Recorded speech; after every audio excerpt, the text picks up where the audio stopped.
So I'll explain the image tool that I'll be using for references tonight for those that are unfamiliar. This is a little thing built into ZBrush called Spotlight.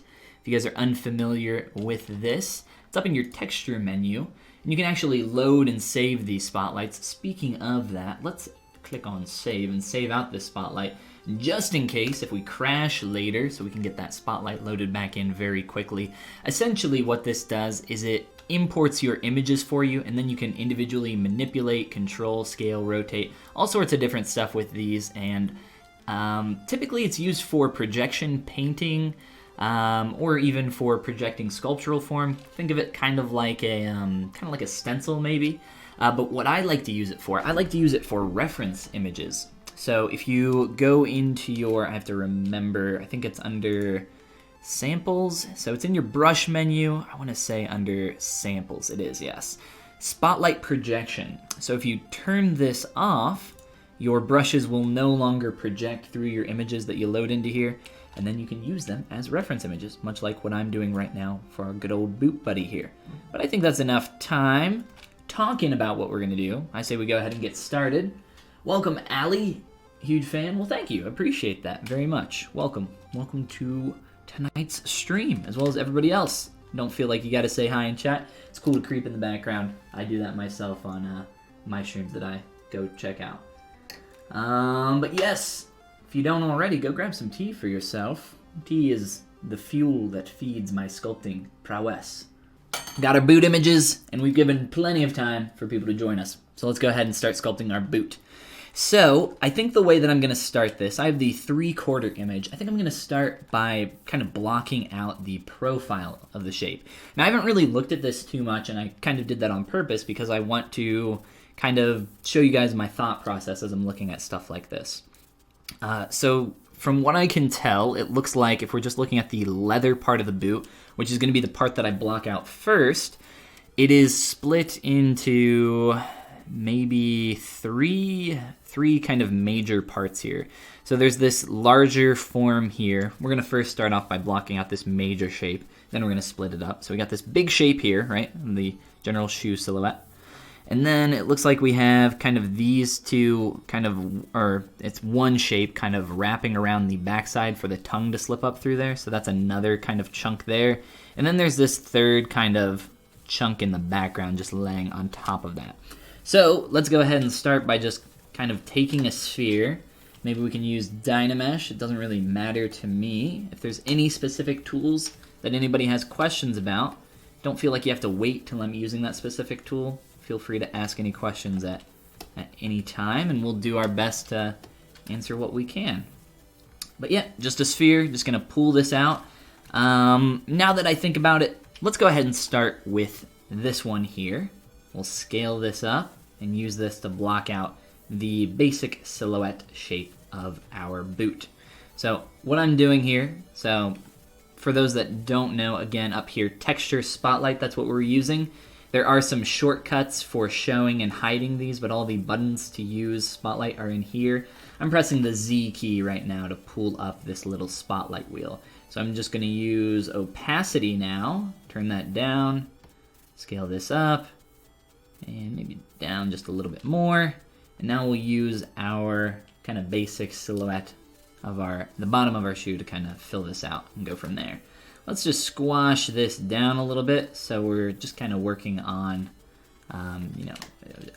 with a big move brush, I want to be able to affect the other side of that as well. So let's pull that back up, and let's actually go into Movie, Timeline, and Show. I like to use this a lot for just setting a quick little keyframe. Here, we'll do the heel of our shape down here, kind of line that up a little bit. And I'll just tap on my timeline up there. So now if I move this around, scale it, rotate it, anything, I can snap that back really quick, just like that. Spotlight was wondering about that. Awesome. Well, you might have seen something about that in a recent image that's been shared around. So looks like there's going to be some new stuff maybe. I don't know. But I love the Spotlight tool for reference images. Very powerful tool, like I said. As well as the just projection painting. One thing that I love about the Spotlight tool actually is that you can sample colors from it. So typically I'll use like a skin shade 4 material or something like that if I'm trying to like block out and figure out colors, just because it has a pretty neutral kind of tone to it, so that when you apply color it's pretty accurate to the color that you're sampling. Just as like a good kind of base block-outy material for color sampling. But you can sample colors from your Spotlight tool by pressing the C key. You can press the C key and actually, watch my little color picker here. If I press C, it'll select anything that my mouse is over. So I can sample anything in my UI. I can actually sample colors from here, from this little boot, maybe my shoelace, maybe the back of that little cushiony part. Very powerful. Again, to sample the actual image though, you have to press the Z key first to pull up that little hockey puck shape. So let's continue. I know we're talking a lot. I'm trying to answer some questions and give some insight on that Spotlight tool. But let's just kind of keep shaping this up very quickly with a move brush. And, really that's about it. Nothing too complicated, nothing too crazy, just filling out that basic shape. And just like that, we're pretty much already got it. It doesn't need to be perfect, especially at this stage. So we'll continue on from here. Next up, I want to show you guys another cool little function here in Spotlight. We'll grab, we'll grab this one here, this little image. And I could sit here and, scale this down and fit that back over there, and that takes a long time. So instead, if you select the image you want just by right-clicking and moving it a little bit, or just clicking on it, whatever works for you, you can click on Tile Selected or Tile Proportional. We're going to do Tile Selected, and you'll see that it'll do that. Whoops, sorry about that. Let me put that back. We'll do, hold on, another Tile Selected, move everything just to make sure. There we go, and now scale all that at once. So now it's kind of proportionally made these smaller and this one a bit larger for me. So I'll take this image now, and what I'm going to do is, without zooming in or kind of adjusting the size of our shape, I'm going to rotate and move this. Essentially what I'm doing here is trying to keep this. I'm not sure if the scale between these images in 2D is accurate. That's something that you can do. We're gonna find out here. But essentially I'm just going to drop a point here and then align the length, if my pen would work, align the length of my boot with this shape now. So we'll turn down our opacity and scale this up. So we'll get that to about there. Drop our little anchor point here and continue to scale up to about there. So that's where I'll put that. Leave that. And from here, essentially, we want to start getting this curve of our boot. And we have this point as well. Another great thing about the timeline, though, is that you can click and drag between these. Look at that. Isn't that neat? So you can actually tween, like an animation tween from keyframe to keyframe, between those 2 points. But at least for now, we're not trying to create an animation or anything. So from here, how do we want to do this? I say we use a bend curve deformer, since those are always really fun to play around with. So let's grab our 3D gizmo. I'll hold the Alt key to go to the unmasked center by clicking this little kind of like Google Maps pin kind of deal. Go into settings, bend curve, and let's make sure that this is facing the right way. So we'll change our axes, and then let's add in 1 extra dot of resolution. Beautiful. And then I'll just kind of grab this point, slide it down, just like that. Let's click and drag, add a couple more points here to affect our shape. And just like that, we are matching that curve pretty well already with just a few manipulation points. So when I use bend curve deformers, I start off by gradually adding resolution. Much like if you were sculpting, you subdivide, sculpt for a while until you need that additional resolution. So get the basic curve first, and then maybe you can continue adding some more points here and there as you go. But I think that's looking pretty close to what we want. So we'll click on that gear icon and accept. Beautiful. So now what do? We got this kind of basic plane, not even plane of geometry, just kind of a mess of polygons really. But we want to start shaping this up into our actual form of our shoe. So we'll start doing that next. Make sure we don't have any questions though before I move on here. It's hard for me to talk, sculpt, and also pay attention to chat all at the same time. What do you think is better to use in likeness face sculpting? Spotlight or snap images to a plane? I think they're both perfectly fine. Literally just comes down to preferences.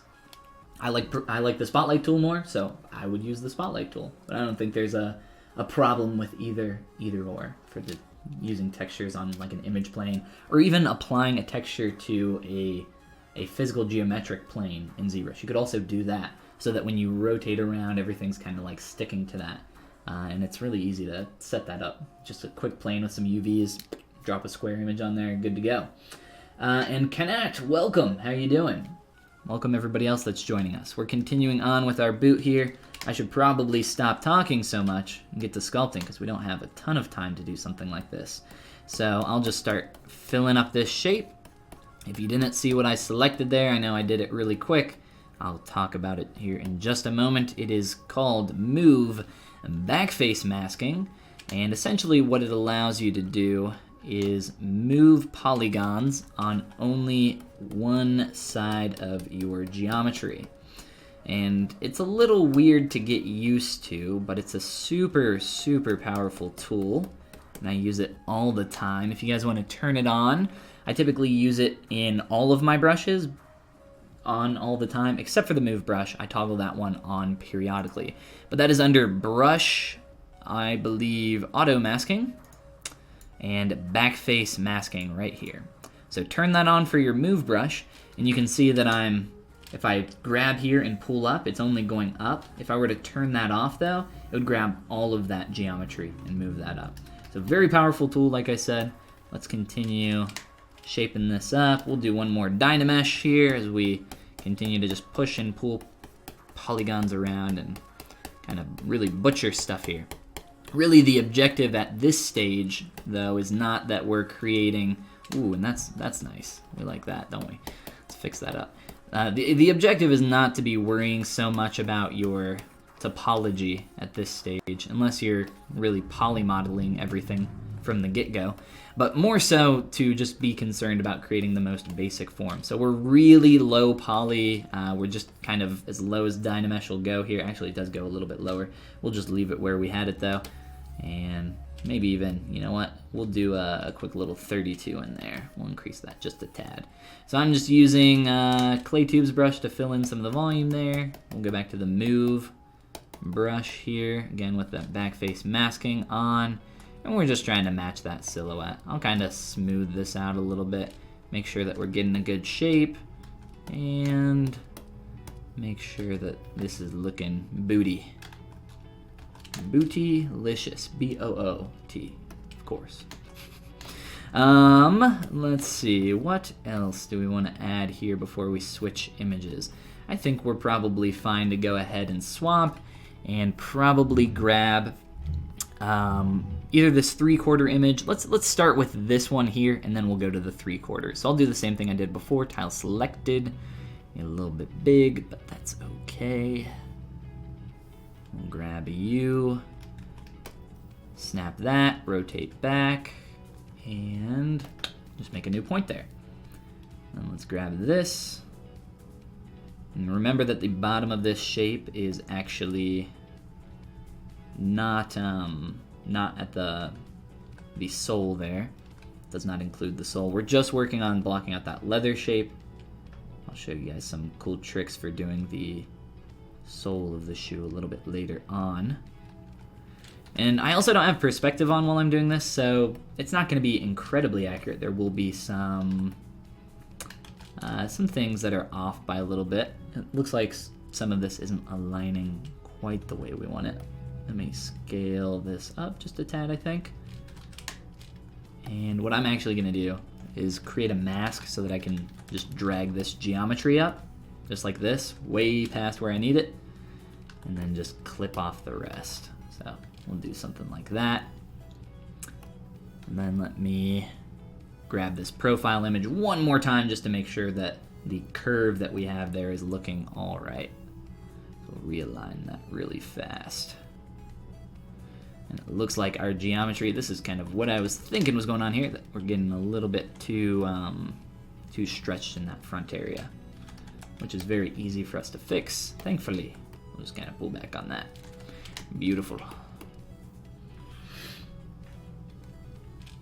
Is there a way to work your way out with box modeling instead of sculpting? Absolutely, yes. If you wanted to poly model something like this from scratch, you could absolutely do that using the ZModeler brush. I love the ZModeler brush. I use it all the time, and we're actually going to be using it tonight. If you guys are interested in just learning more about how to use the ZModeler brush, maybe through like a project-based kind of thing, I have a free video over on my YouTube channel. If I can find it, I think I recommended this to somebody last week, but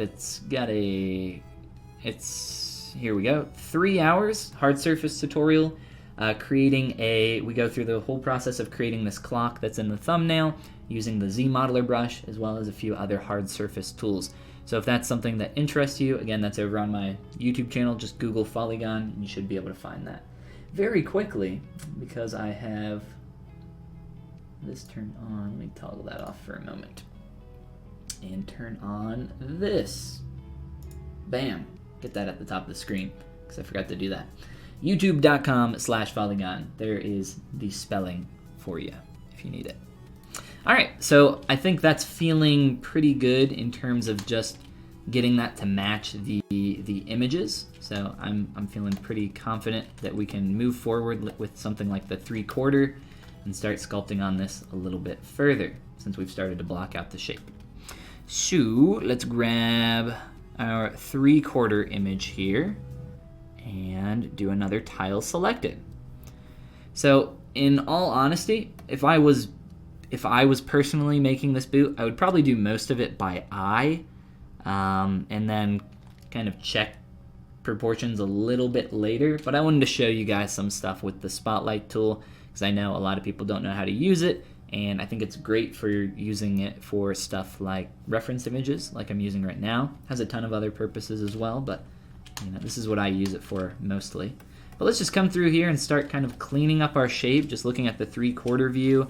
It looks like this surface needs to start wrapping a little bit earlier, kind of rounding out. It's just like a little bit, if you guys can see this line coming down and pinching right there, it's just a little bit too hard. So let's like use a trim dynamic brush right now at least. Smooth it out a little. I don't really have a great view of the other side of the boot, but I know from experience looking at lots of shoes and boots that this part dips in a little bit more over here, just kind of following the shape of the shoe.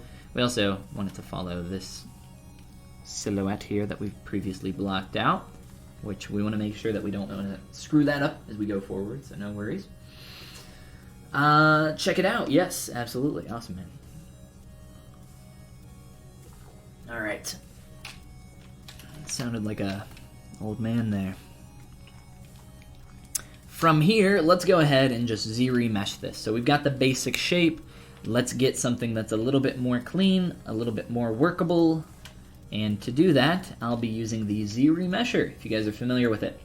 What I like to do when I am in these really early stages is just take Z-remesher and crank it down as low as it'll go, down to 0.1, and see what kind of results we get. If this retains the shape pretty well, we'll keep it. And let's just do a quick dynamic smooth here.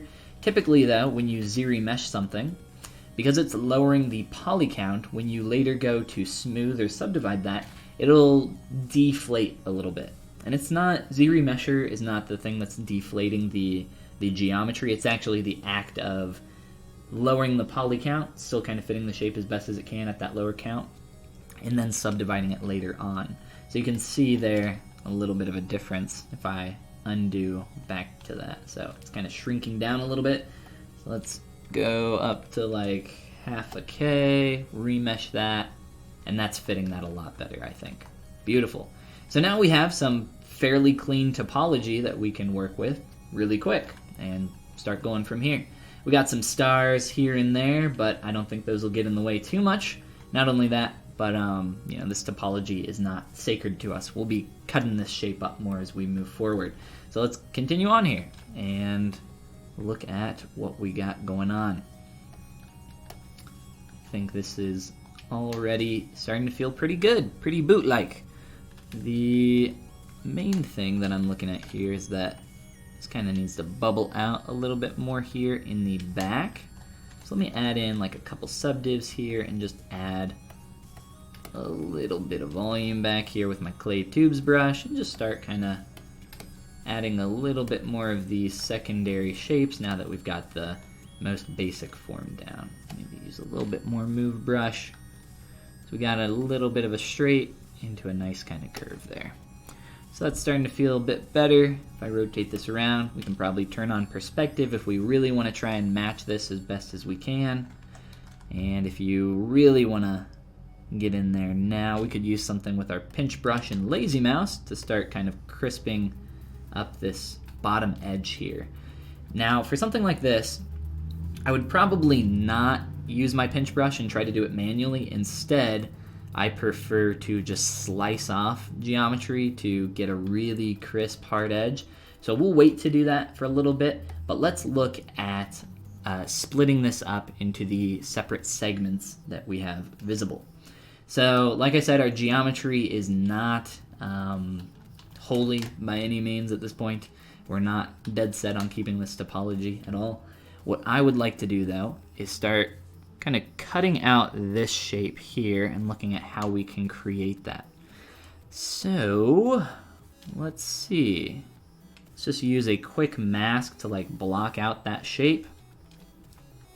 And I'm using the mask lasso right now for those unaware. If you hold the control key, by default you have the mask pen brush, which is this one. And then if you hold off, you can do a marquee select like that. But if you hold control and click up here, there's a bunch of different mask brushes that you can play around with. Preferably for me, the mask lasso. It's one of my favorites. I'll use that to very quickly just kind of unmask that area, to anti-mask, right? To hold control to create a mask, hold control and alt to do a negative mask, or anti-mask, or whatever you want to call it. I don't know if it actually has a term. To unmask. Let's go with unmask. That sounds more professional. So I am going to continue here, just kind of unmasking some of this area. I've switched back to my mask pen. You can see I find that the mask lasso is great for blocking out stuff really quick, but the mask pen lets you get, you know, a little bit more precise if you need to.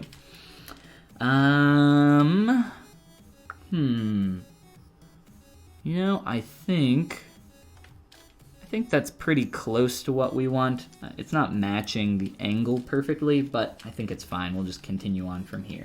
So I'll delete my subdivision levels, and all I'm going to do is press Control W. Control W will take whatever geometry you have masked and create a new polygroup for you. So now this area over here is polygrouped, and I can just use a selection tool to Control-Shift-Click on that and select that geometry. I'll also turn on Double, which is down in your tool display properties. It lets you see the backside face of polygons. I typically keep that on all the time. I pretty much never turn that one off. Chris asks, why is the screen black? Oh no.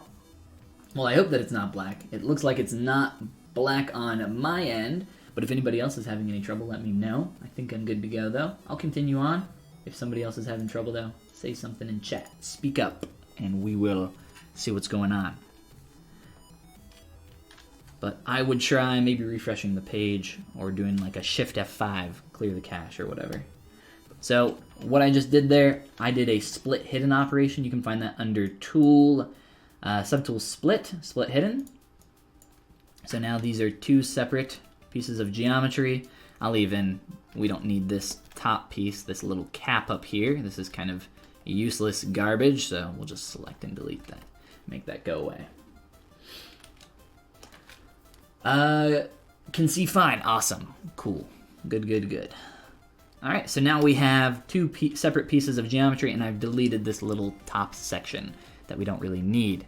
So now from here, we want to take this geometry, and what I'm going to do to this, So there are different ways to extract geometry in ZBrush, but the way that I'm going to work here is go into Tool, we'll go into Edge Loop, and the easiest way for you guys to do this, I think, is to just click on Group Loops. This will be the easiest way to kind of clean up that surface, because it's just going to polish everything for us and give us some edge loops around the end there.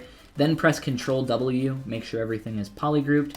And then what we're going to do is we're just going to run another ZRemesh like we did before.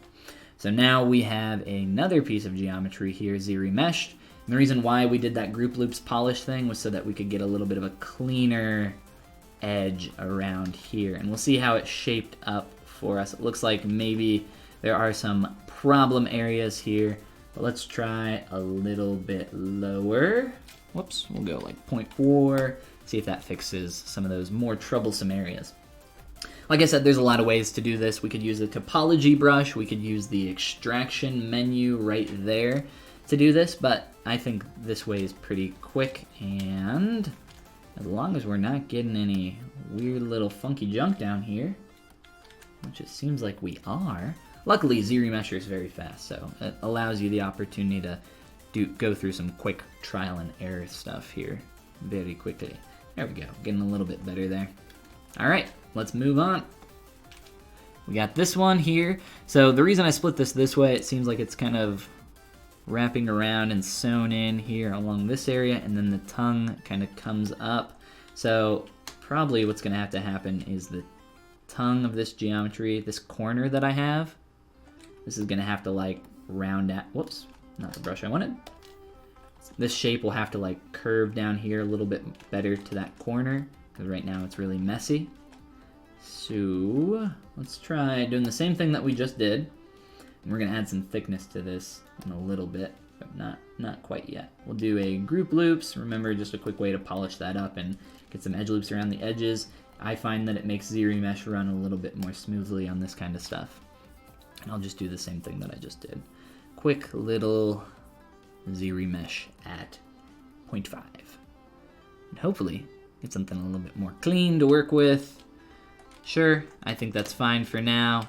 I'll use my move brush to push up and stretch the tongue of this shoe, and I'm just kind of pulling this around. What's awesome about this geometry though is that we can actually use our ZModeler brush if we want to come in here and like delete any edge loops or add in any edge loops, or just start manipulating the geometry a little bit more from this point forward. This isn't super clean, but it's clean enough to start getting the most basic forms that we need here. So I'll just kind of pull that tongue up really fast. I think that's fine for now. This will probably have to be a bit wider, so I'll just kind of unmask this area and whoops, just kind of stretch that out a little bit.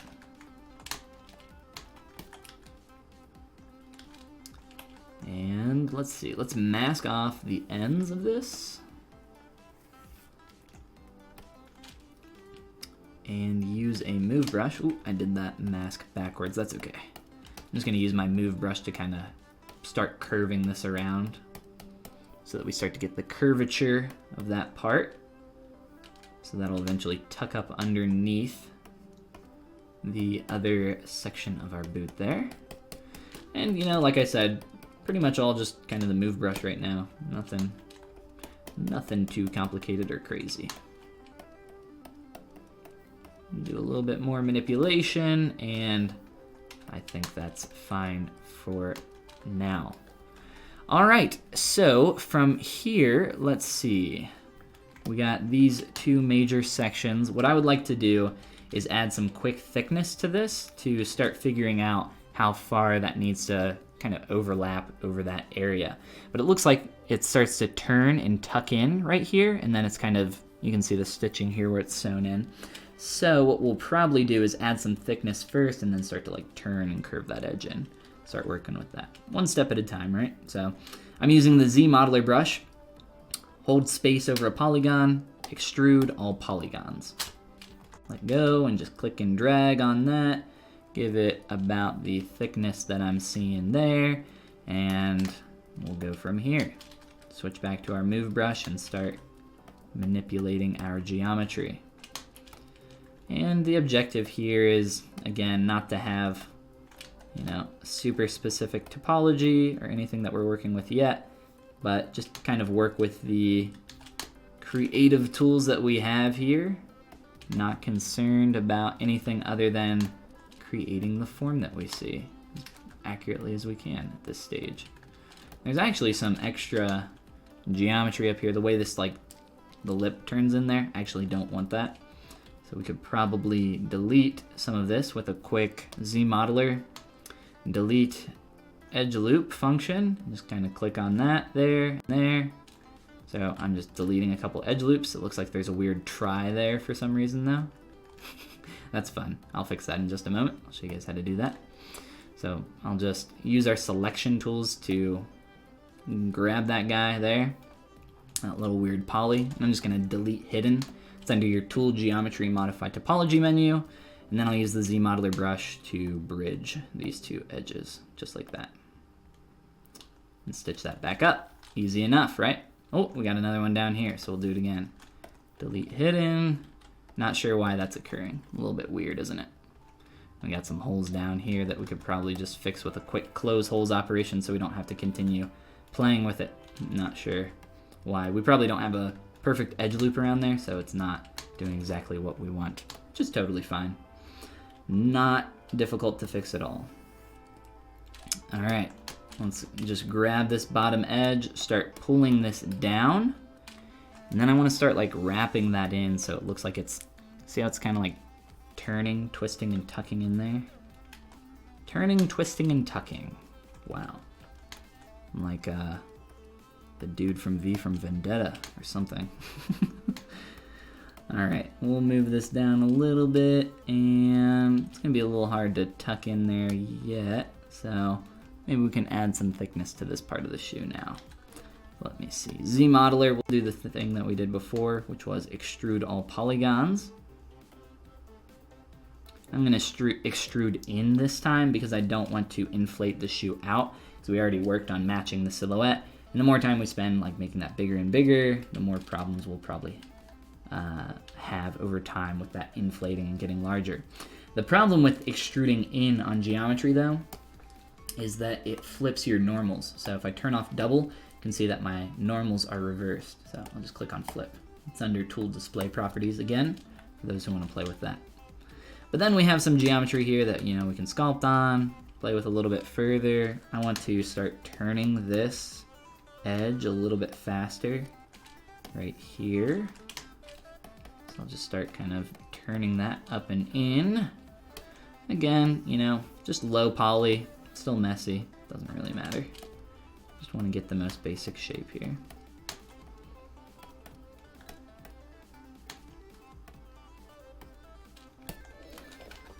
All right, so out of sight, out of mind, at least a little bit. And right up here. This could probably tuck in a bit more, start moving that, and we'll probably have to mess with the thickness to get that a little bit closer. But we have one other section here on the back that we probably want to start blocking out, as well as the padding around the ankle up here. And then we can start thinking about the sole, the little rivets, as well as the shoelace. And then stitching will be probably one of the last things that we do. I don't think we're gonna have time to get to that stage. I don't even know if we'll have enough time to get to the shoelace stage, but I'll at least talk about the tools and brushes that I would use to do something like that. Let's see. Make sure I didn't miss anything here. Chris asks how I need help with a curve brush. How do I accept it so I can draw a new stroke? Somebody already mentioned tapping. You want to tap on any piece of geometry that's visible, or what you can do is under your curve or in your stroke menu under curve, or I'm sorry, under curve functions, click on the delete button here, and it will delete the inserted curve and keep the geometry that you have. So try give that a shot. Here, let me close this because we don't need it anymore. Sage Mintish, welcome. How you doing? Hannibal, what's up? Zenonin and Justin and Chris as well. Welcome everybody. Hope you guys are having a great night. Didn't have the right subtool activated. It's working now. Awesome. Well, as long as it's working, I say moving on, move forward. All right, so for this back piece of geometry, essentially what I want to do, I'm going to roll back in my undos just because I have these, so it's nice that I can just roll all the way back here to, let's go about, whoop, right here. I'll duplicate that off, and then I'll just step back up to where I was with that subtool. So now I have that old piece of geometry that I originally blocked out the shape with, and now I can use that to create that back little piece. So let's grab this and we can scale that up and kind of figure out exactly where we want that. Use the opacity slider again. Whoop. Just kind of get a general idea of where that needs to live, somewhere about here. Scale that up just a little bit more. And then what I'll do is just use a mask lasso. Mask that off.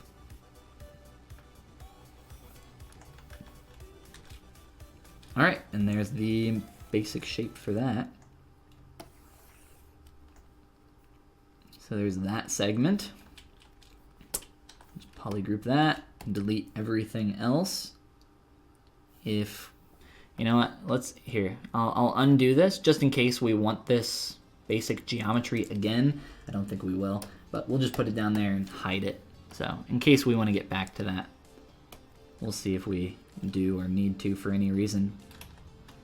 Like I said, I kind of doubt it, but we shall see. Who knows? It's nice to kind of hold on to stuff.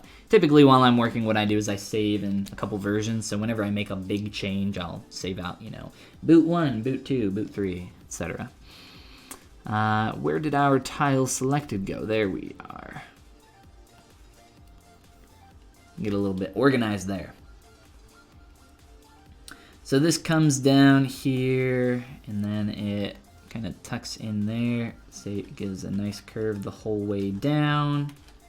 Beautiful. And then it kind of just disappears. Here, I'll turn on double. It disappears and cuts off right there. So that's not a problem. We'll just kind of get rid of any excess geometry that we won't actually see or need. And cool. Like I said, it doesn't need to be super clean. What we want to do now is do the, group loops.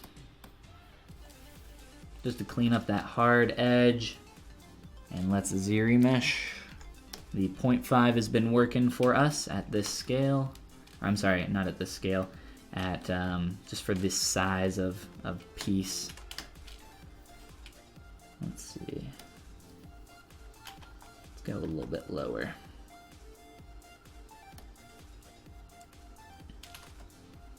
That will do. That's so messy. It's pretty clean up top, but we'll deal with this in a minute. ZModeler, extrude all polygons, do the exact same thing that we did before. We got a floater off here to the side. You can see that extruding. That's fine. We could fix that. If you guys have floating geometry and you can't select it, what you can do is run an auto groups function. It's under Tool, Polygroups, Auto Groups. And you can run in auto groups and then just select the geometry that you do know that you want and then delete hidden on the rest. But because I can see this and I want to retain my polygroups, I'll actually just kind of select that out real quick and then delete it. All right, so up here, let's grab our move brush and just kind of tuck that in a little bit. Make some room for this to live back here. And then I'll just use my move brush and kind of manipulate it a little bit. It's okay that it's a little messy. I'm fine with that. But if we want to clean this up a little bit more, what I recommend doing, now that we've extruded some thickness for this, is running a Z-remesh with keep groups on. Essentially what this does is it looks at your different polygroups and it says, okay, you want me to retain this edge that you have here. So the next time that it remeshes, it will look at the edges between your polygroups and try to make that a little bit more accurate in those areas. So let's see. It's not wanting to retain that shape a little bit, so I'm gonna trick it a little bit.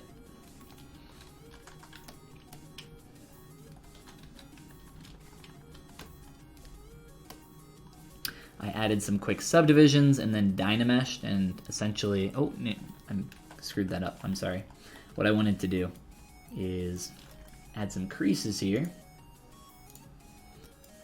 just so I can very quickly get rid of the nasty geometry that we have down here. Make this a little bit easier to work with. We can maybe do these to the other ones. I don't want to spend a whole bunch of time trying to do some topology stuff. I'd rather just try to get the process done so you guys can see as much as possible, since we don't have a ton of time tonight. So a couple subdivs, it retains the hard edge, it retains the polygroup separations. Run a quick dynamesh, essentially dynamesh, making it forget its original topology because it now has, you know, redone topology. And then another Z remesh, making sure that keep groups is on, which it is. We'll see what we get.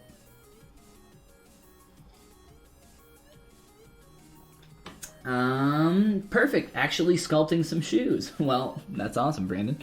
Hopefully some of the tools and stuff that we're looking at tonight is helpful for you guys. So you can see here, if we undo all the way back to where we were, this was our original topology, and this is our new piece. So it's still retaining the same basic shape, because I subdivided, creased, and dynameshed, and did all that stuff just really quick. It's a pretty quick process, but we still have a star down here, and I mean, you know, take it or leave it. If you want to sit here and maybe go over this with a topology brush really quick, it's not worth the time to do that right now. Just something quick is really all we need. So I'll just lower the poly count one more time, see if we can get something a little bit more clean. Like I said, it's not really a huge deal at this stage. Honestly, I think our original there was a little bit better. So we'll go back to that, and we'll call that good enough.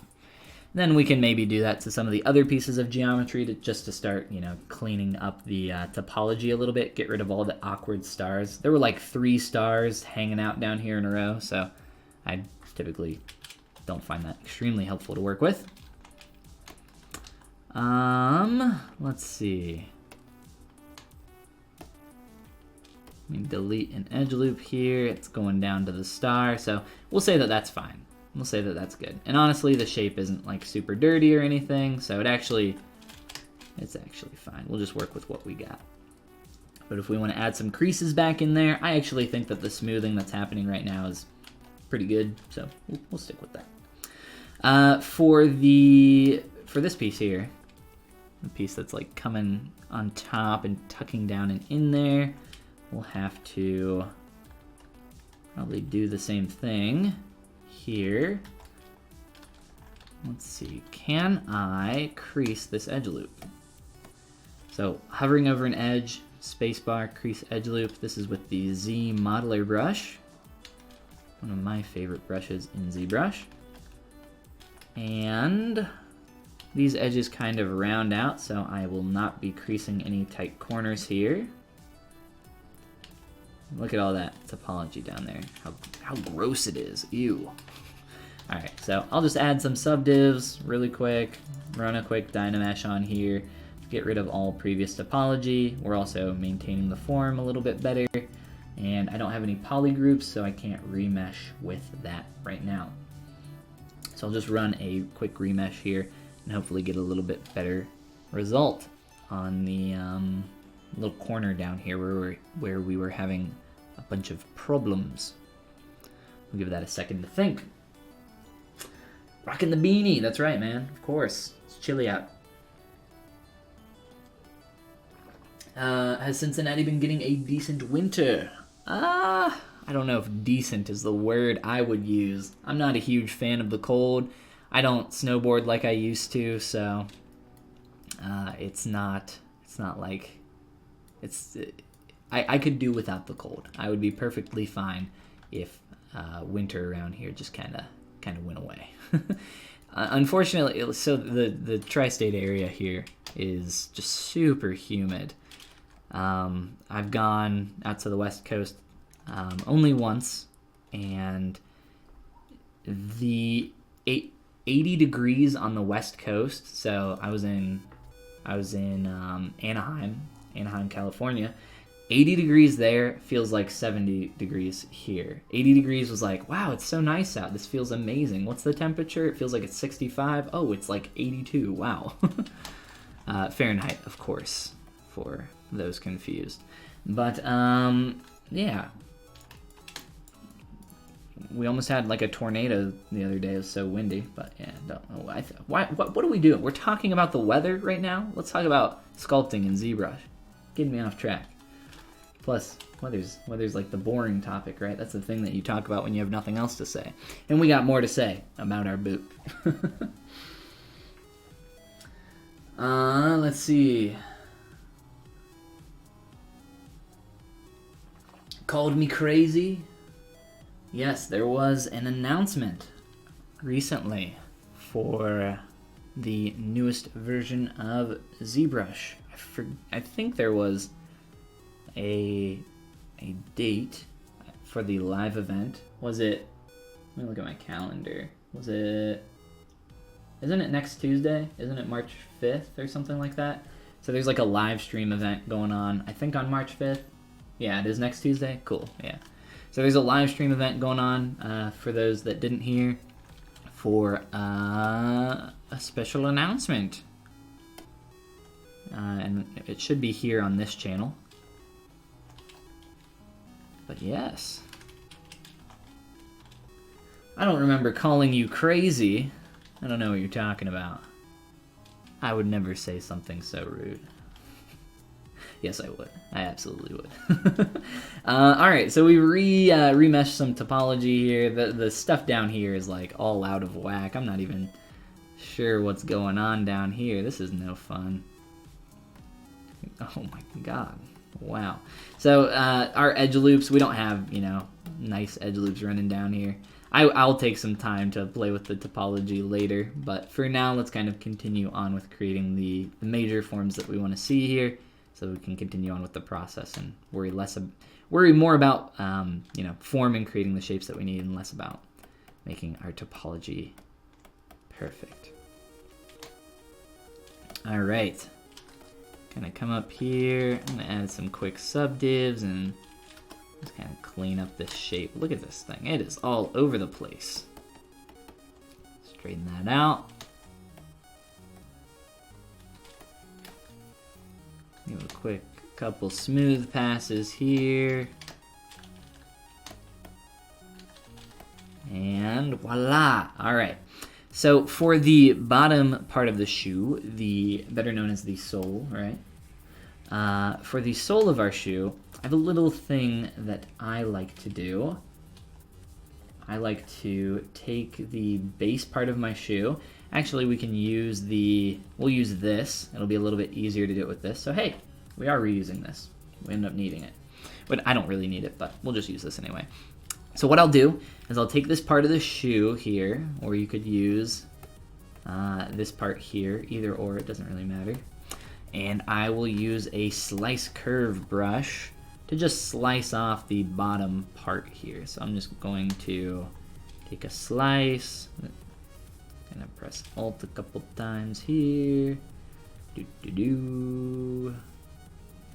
slice it off. So I've drawn a slice through there, which gives us a nice polygroup. I'll select that and delete hidden.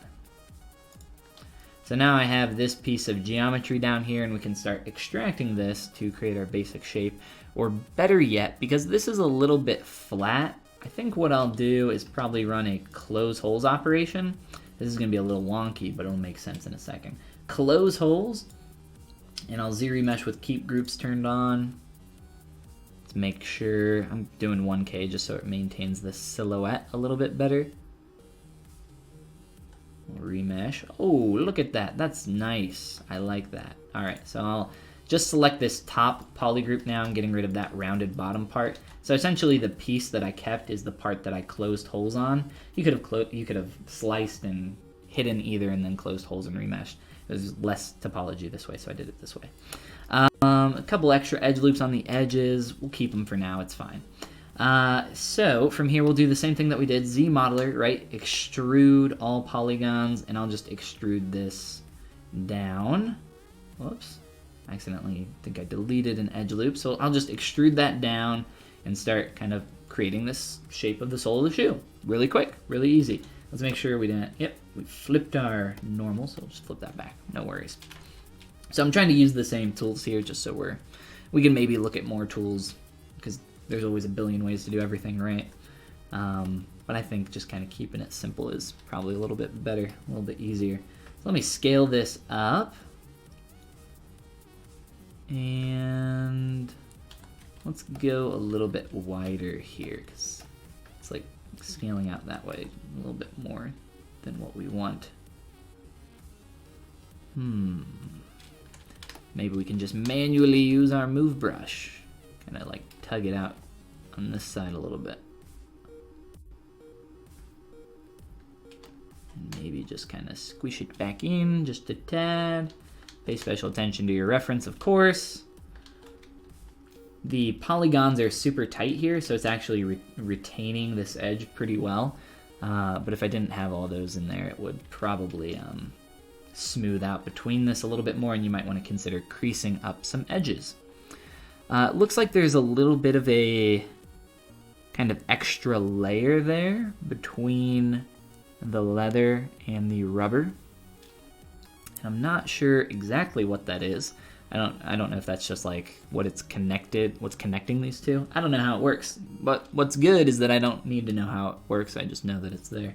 So what I'll do, what will I do? There are many ways that I can go about this. I think what I will do is, let's see. Let me duplicate this. Undo, step back a couple times to this part. So I have this piece of geometry. I'm gonna grab the Curve Tube Snap Brush. It's a curve brush that lets you draw out tubes of geometry. And this kind of looks like a tube, so I'm gonna represent that with this brush. Let me find the scale that I want. Maybe a little bit bigger than that. Sure, let's go with that. And then because this is an open face and a perfect edge loop, what I can do is start drawing on this and hold the shift key, and it will go all the way around there. Look at that, isn't that nice? And then we can click to delete our curve. And just invert my selection, and look at that. Isn't that nice? Beautiful. Easy peasy lemon squeezy. You could probably inflate this a little bit. It looks a little bit too thin, but it's pretty much the shape that we're looking for, I think. Let's see, let's give it a little inflate, and we'll do that down in our deformation palette, because we can be a little bit more specific with the numbers down here. Inflate, let's, I don't know, let's try a 5. Maybe 5 more. Sure, looks good to me. All right, cool. Well, we got that. It actually looks like the curve here could come down a little bit. I'm looking at the silhouette here. Well, you know what? Actually, from the 3/4, it's not quite as bad.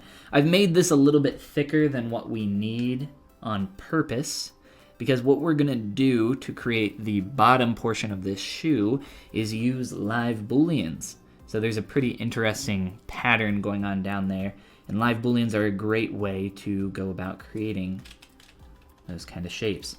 You know what? Let's do like a little bit more shallow. So let me see here. I'm going to, did I move that on accident? Okay, let's go like, trying to match the thickness of the heel. Just kind of quickly eyeball it. See how we got like this curve here? We actually want this to be straight. Ooh. So I'll just pull down on that. All right, so So you got to start with the most basic shape first, right? That's how we do everything around here. Pull out a little bit over here. Want to make sure that I have enough room, like what I'm seeing there. Maybe this can just nudge down just a tad. Scale up just a tad as well. We'll play with it. This is tucking up underneath this little tube though. So let's make that a little bit more accurate. This is just a bit more thin than what we have right now, which is fine. It's a pretty easy fix, right? Kind of move that in. Maybe pull this out a little bit. But we're getting there. Hey, it's starting to look like a boot, right?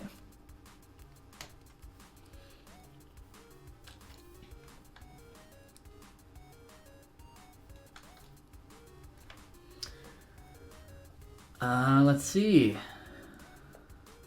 Give me them subtool folders. Folders sound pretty cool. I'm excited. I don't know about the release. I don't think they've announced anything about the release, just the actual event. So I don't know. I know as much as you guys do. The chat has zoomed by, and I apologize. Bruno, what's going on? Hello from Brazil. Welcome, man. How you doing?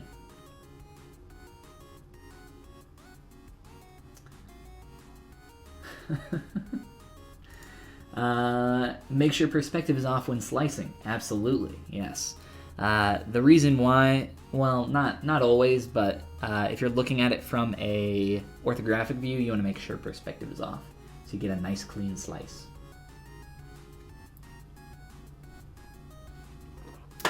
Do you still do critiques? I have some work I'd love your eyes on. Yes, I do. I do critiques every Friday at noon EST over on my Twitch channel, which is twitch.tv/Polygon with an underscore at the end. Or just Google Polygon, and I'm sure it'll pop up.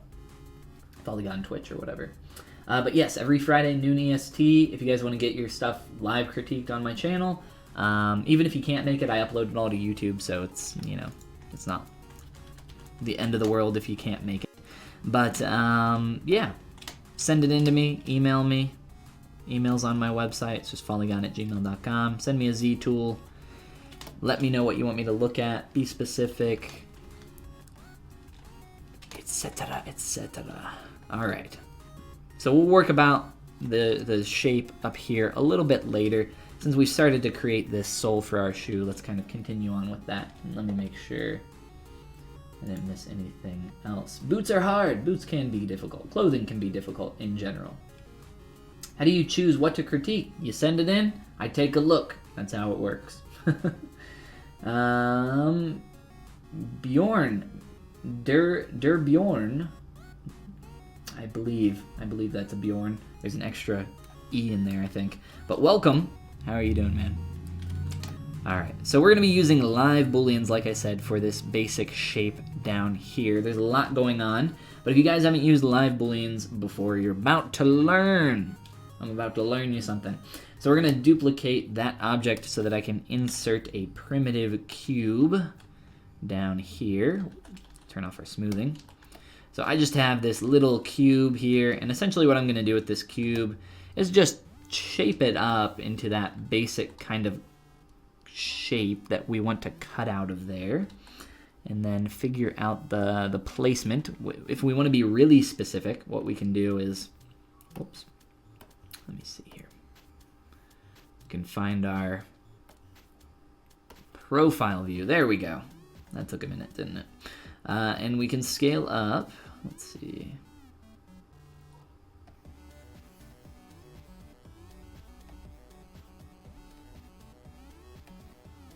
We'll get this exactly where we want it. Hey, and we can also look at our thickness maybe and figure that out a little bit better.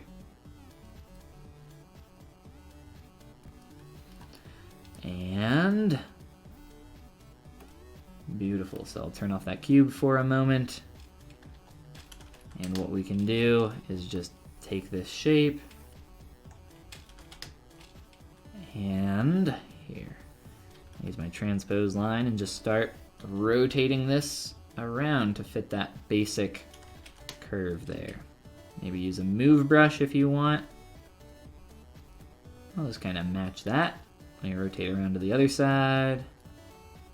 Ooh, just kind of match that curve a little bit better over here.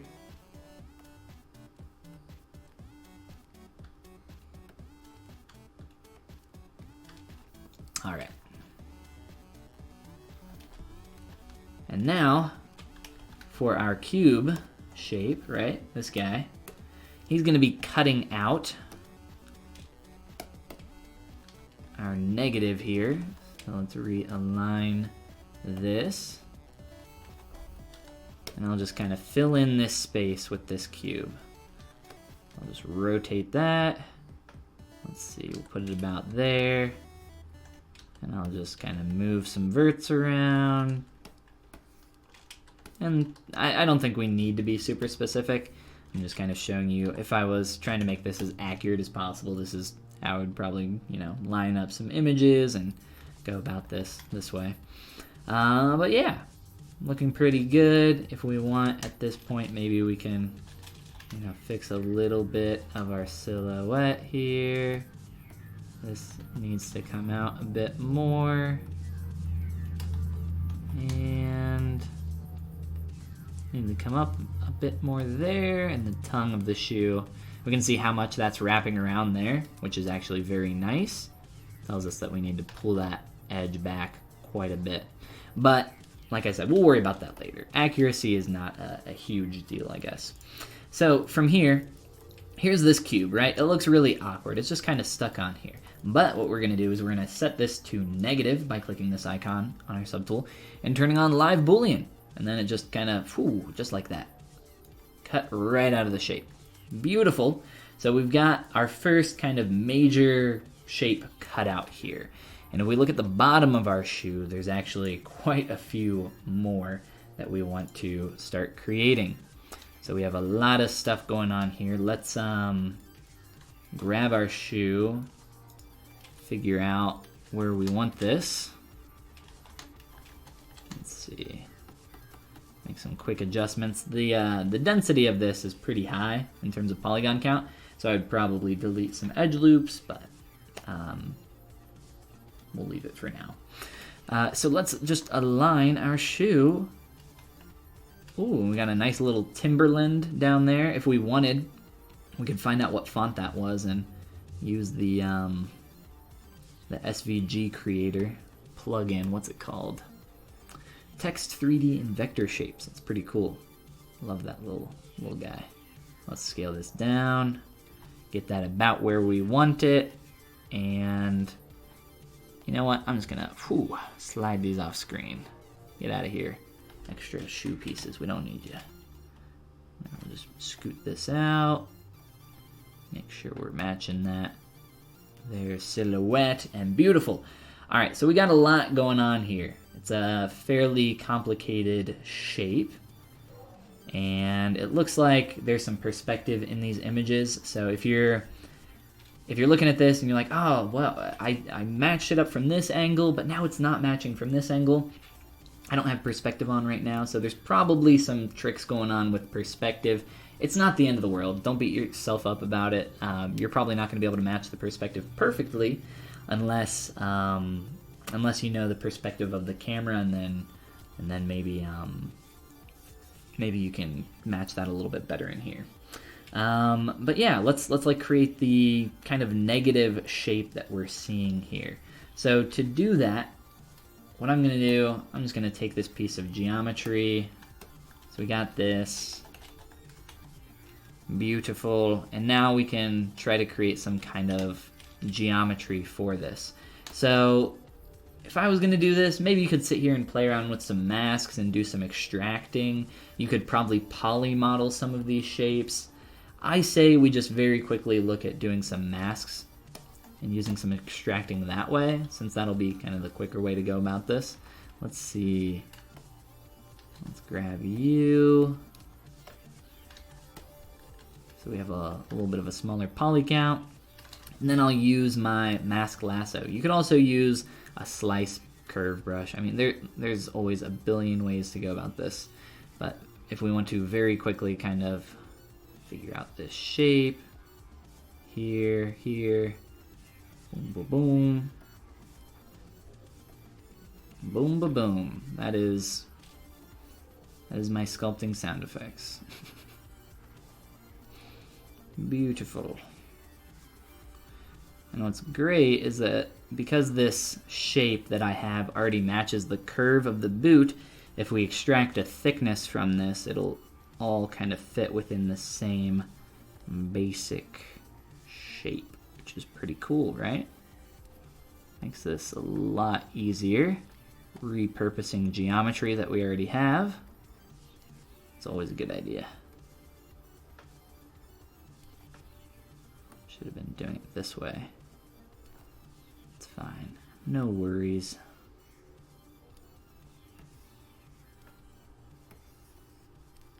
Alright, so again, just trying to do this fairly quick. Get some of these shapes. This thing here in the middle we'll do in a sec, but let's start with this. So just so we can see the full process here.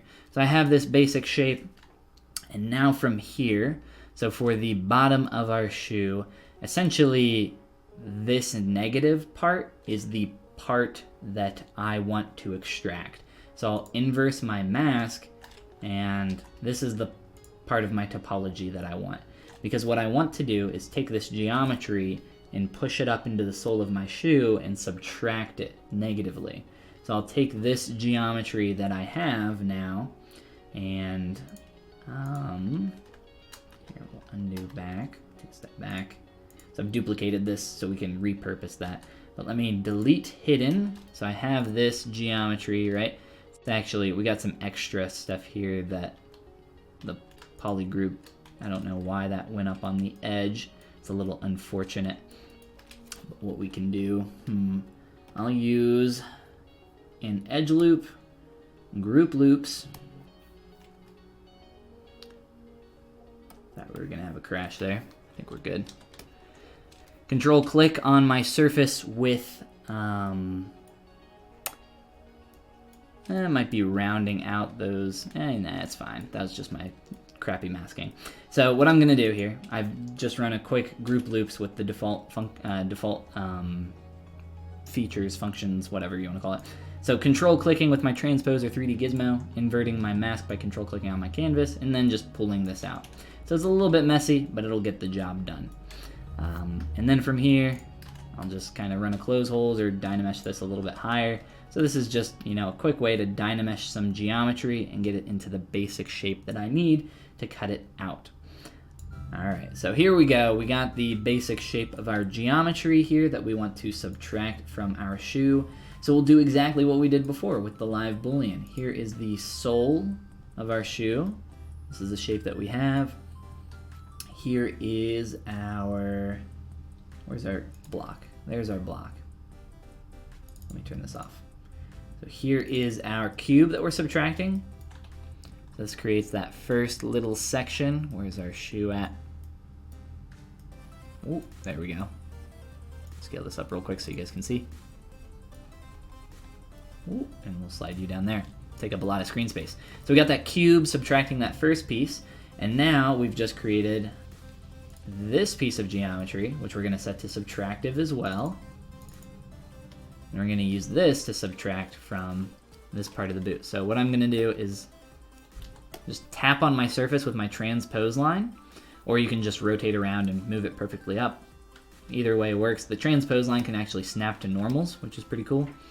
But we'll just move this straight up. So I'll just kind of slide that up, and look at that.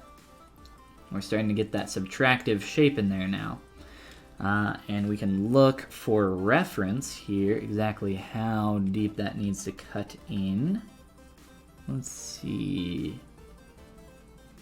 Something like that. Sure, I think that's fine for now. But actually I'm kind of seeing some secondary shapes going on here where this kind of like tapers up. So we didn't really take that into account. We kind of just did a kind of vertical extrusion here. But if we wanted to, we could kind of take that and skew those edges by scaling up that bottom surface when we pulled that down. What that would look like if I were to undo and step back a couple times. Here, I'll duplicate this, but we'll step back, undo. And here we go. Here's this piece here. So this is before I dynameshed it. We'll mask off everything except for the bottom edges. And I'm not sure if this way will work or if I'll have to scale this or what, but let me try just running a quick inflate. Ooh, and I think our normals are actually flipped, so here. Yes, so flip. We'll try this one more time. Quick inflate. So I know it's really messy, but you can see that very quickly we're starting to get this kind of tapered angle to this shape. So again, a little messy, so for this method of using masks and extractions, you might want to clean up the geometry a little bit more. But yeah, sure, we'll say that's good. We'll go back and re-dynamesh that up. But we have about 45 more minutes here tonight, so we'll try to we'll kind of reassess our boot here, and we'll kill this. Close our program, sure. Let's grab a quick save here. We'll roll back on this guy. We didn't save him, but that's okay. We don't really need that bottom piece. We showed the process for the Booleans, so I think we're good on that. And luckily, remember when I said we should save this spotlight in case we run into some issues later? That's exactly why. Beautiful. So we're about back to where we were, minus that extra masking cutout. So the other way we could kind of handle that, to go about that, is like I said, using something like poly modeling. So what do we have? We have this cube here that I inserted, so we can maybe just use this, or if you want to get back to like a basic cube, you can come down and initialize a 1 by 1 by 1 quick cube or Q cube. And you can grab your little cube here, align them how you need them. And I love the tools in ZBrush for just kind of manipulating geometry really quick. I think there's a lot of cool stuff that you can do. So if you want to start, creating the basic cutout or positive shapes that you have down here, you can go about this pretty quick. But yeah, I don't think we'll spend the whole time to do that. But if anybody does have some questions about the ZModeler brush, I would be happy to take a look at a few of those as well. Love me the ZModeler brush. Very, very powerful tool. Rivets, I think that was the word I was thinking of. Very quickly, let's look at how we could go about creating kind of this padding area back here. We'll talk about that very briefly. For something like this, I probably wouldn't do what we did before and like cut out the geometry, how we did this shape. I would probably take the time to just insert some new geometry on top of that, or use the extraction tool that already exists in ZBrush. I like to use the ZModeler brush a lot of the time to create thickness, because when I use the extraction menu down here, I can't pre-visualize the thickness as I'm like playing with it, whereas with the ZModeler brush you can. So if you have something that's super dense, you have to click extract and wait, see if it's the thickness you want, undo if it's not, and then kind of play with it from there. So it's a lot of waiting that way, whereas the method I just showed previously, you can just kind of go right through and do it. So for this though, what I would like to do is use something called my Cube Tube brush. I love this brush. I use it all the time for a ton of different things. It's actually available on my Gumroad for like $1 or $2, I think. But it comes with a few other curve brushes that I can't think of off the top of my head, like a ruffle brush and some other stuff. But essentially it's just a nice tri-parts welded brush that inserts a cube or a tube of geometry. And essentially we're going to use it for this basic shape here. There's a way that you can create a similar effect here with the curved tube brush, but it doesn't have a nice end cap to the geometry like this one does. So we'll lower our Z intensity, get that to be a little bit more flat, and under brush depth, I'll pull that down and embed that a little bit more. So you just click on your curve after you make a change and that updates it. So see how that's embedding in there a little bit now? So that's looking pretty good. We'll continue our stroke all the way around here. It's kind of embedding a little bit too much through there, but that's fine. I think that'll do. Let's make this a little bit larger. Oh, wow.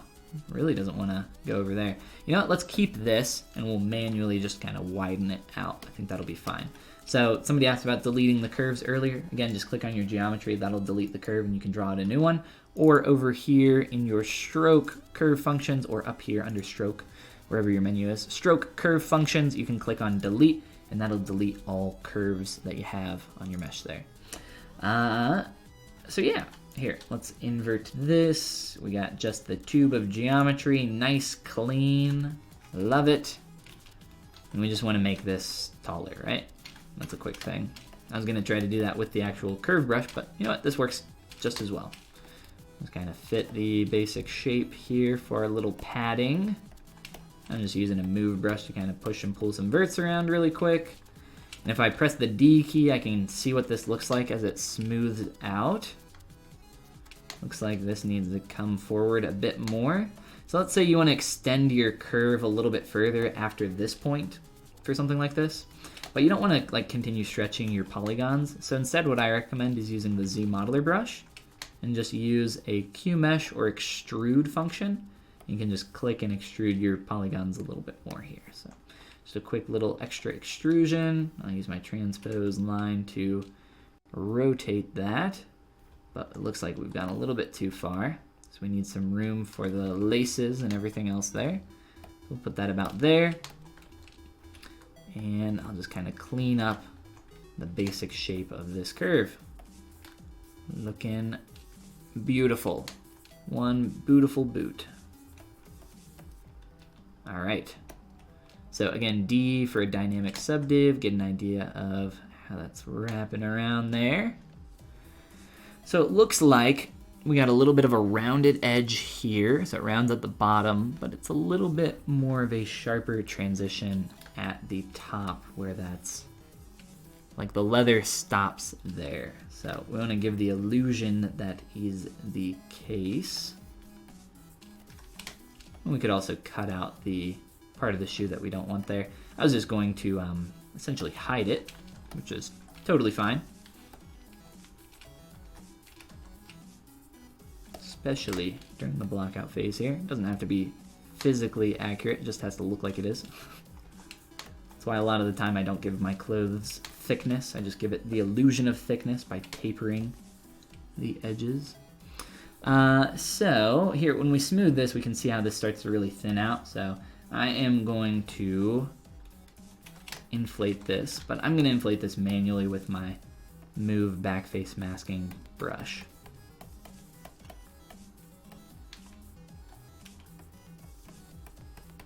We want a lot of padding up here. We got soft ankles. Don't want to get some calluses. Don't want that rubbing, right? I have a pair of shoes that rub really bad on the ankles when I walk, and they're not fun. All right, so from here, what I'm going to do is use my ZModeler brush, and essentially let's just crease up a couple edges here. So edge loop complete. Let me just crease some of these, get a feeling for where we want this to go. So we want this to be rounded on the bottom, a little bit of a hard edge on top, so crease edge. Something like that. It's kind of going in the right direction. But we don't want it this hard, obviously. So let's bevel the edge. Bevel edge loop complete. I'll just click, pull. I actually want this on the bottom edge down here. I'm trying to get this to wrap around this way. Sometimes it's a little finicky to get this stuff to do exactly what you want. So I'll show you guys a little trick here. Just a moment.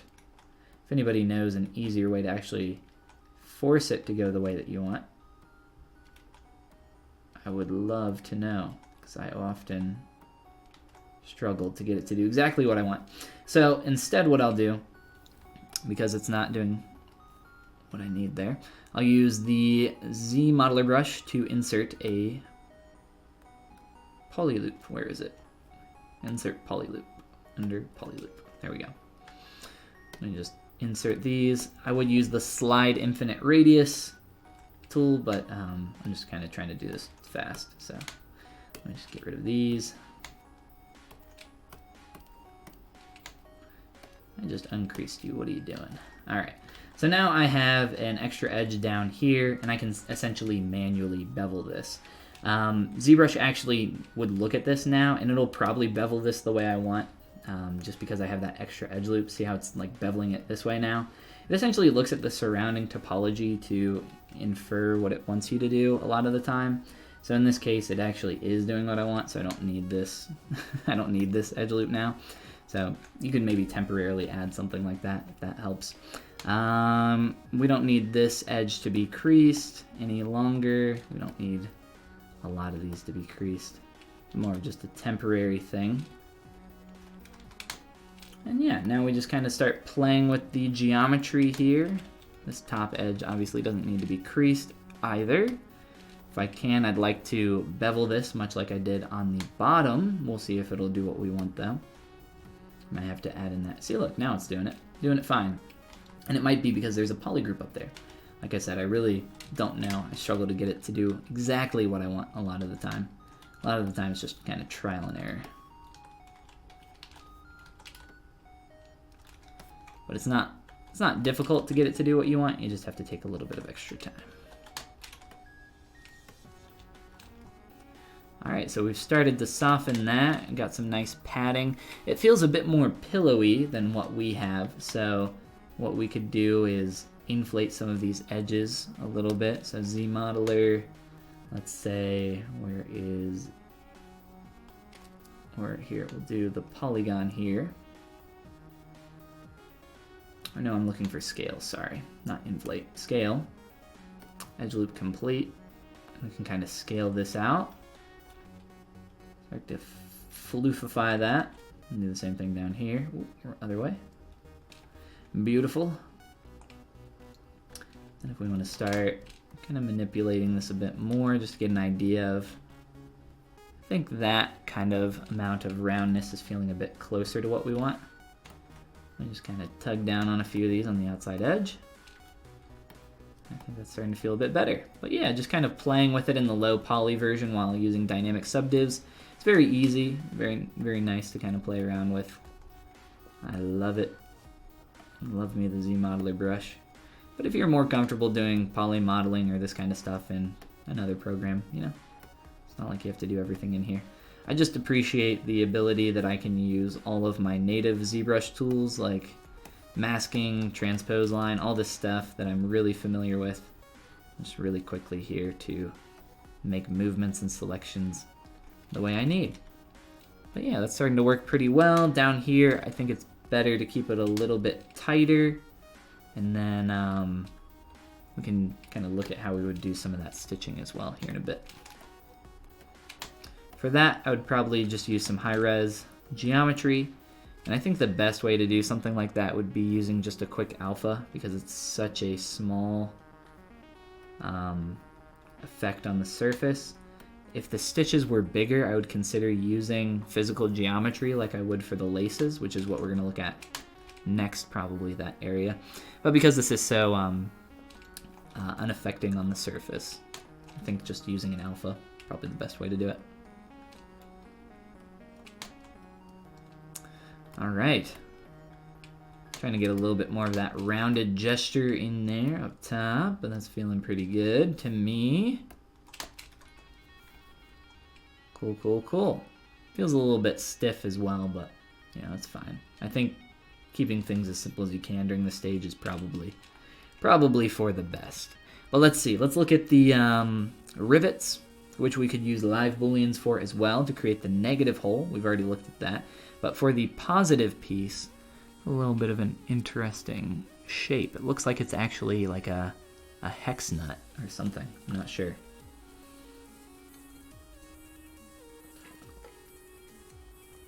You have more problems with the transpose tool than the ZModeler. I actually have a video over on my YouTube channel where I talk about all these secret functions of the transpose line. which I'm not sure if that's what you're talking about, the transpose line. There's a lot of really cool stuff that you can do with it, like inflating, deflating, bend curve stuff. Here, if I can get this. Whoop. Or here, let's do it on a different piece. Makes a little bit more sense. Draw out our transpose line like so, and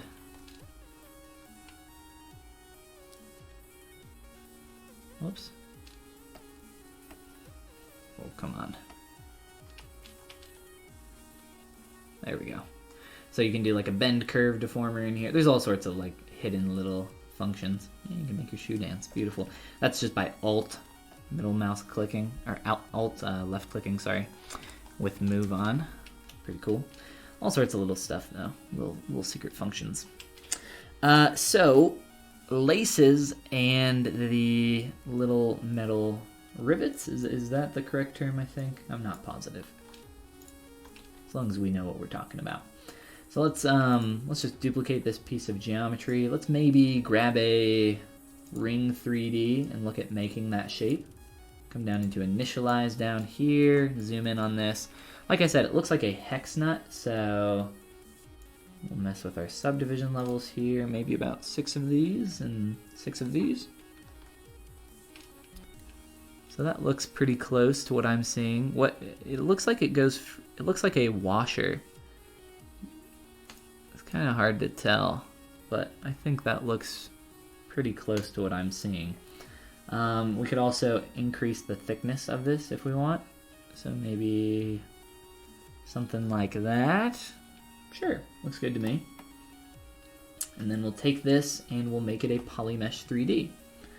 And then all we have to do is go back to our original mesh and click append to get that in this subtool. We don't have to put it in the subtool, but I will just so we have everything in one place. And then what I'm going to do is I'm going to use this geometry to create an insert multi-mesh brush. Eyelets maybe. That might be it. That sounds right to me. Or C-section. C-section. Maybe not. I don't know. Like I said, as long as we all know what we're talking about. Which version did they add the ZModeler brush? I think it was. I mean, as long as you update, you'll have it. Just get the most recent update. I think it was 4R8. 4R8, around there. P2 something. I'm not positive though. Like I said, just grab the free update if you don't have it. But let's see. So we want to make this into an insert multi-mesh brush so that we can insert these where we want them here. So I'll click on my brush icon and just click on, we'll just create an insert mesh, okay? So we'll click that, click new. We got a new brush here. And essentially what that allows us to do is now click and drag out, and hey, look at that. We got these that we can insert wherever we want. That's pretty cool, right? So let's take that and go back up to this piece of geometry. And what we're gonna do is we're gonna click and drag and hold, whoops. Here, sorry.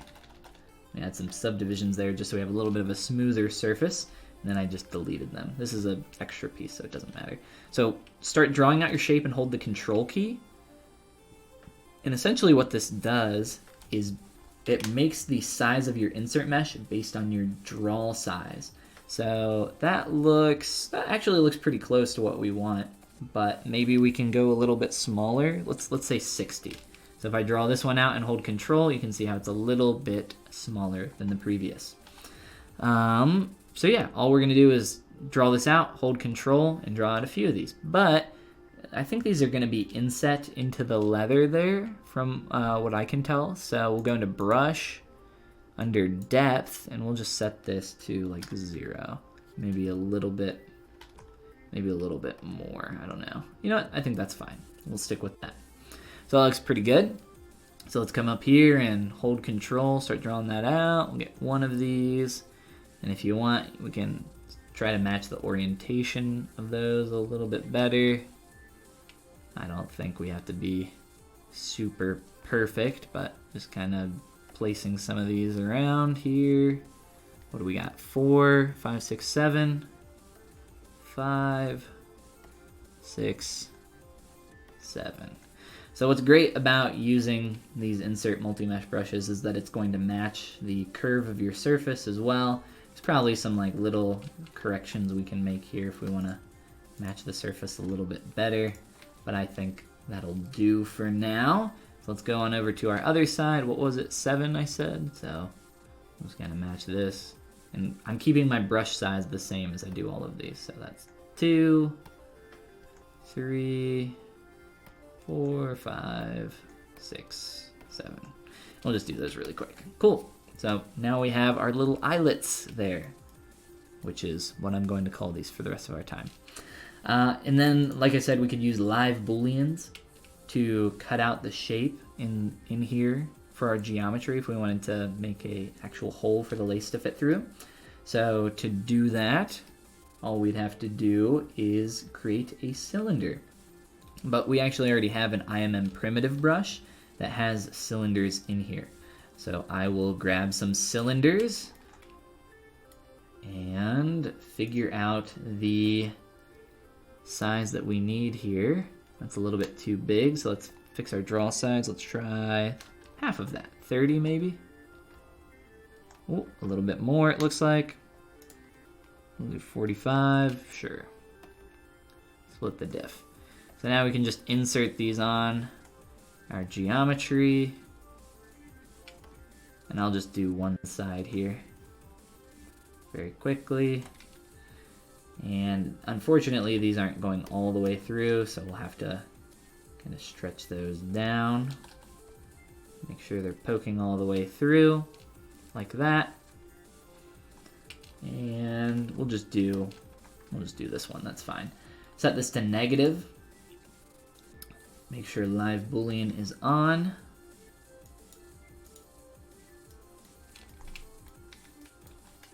And what do we got? We got something erasing this geometry, so that's not good. Ooh, oh, I see here. I duplicated that.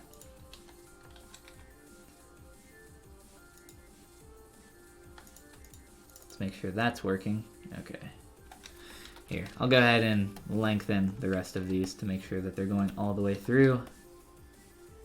They're not even cutting in a little bit, so let's fix these real quick.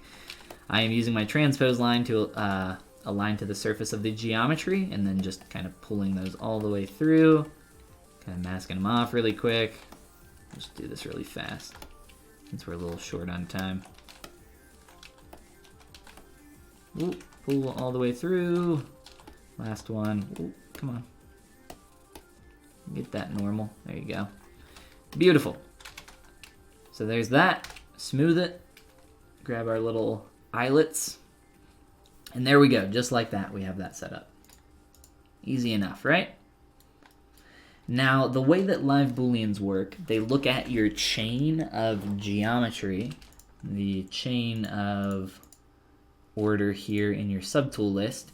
So for example, if I were, essentially anything that's above a negative, it's going to subtract from.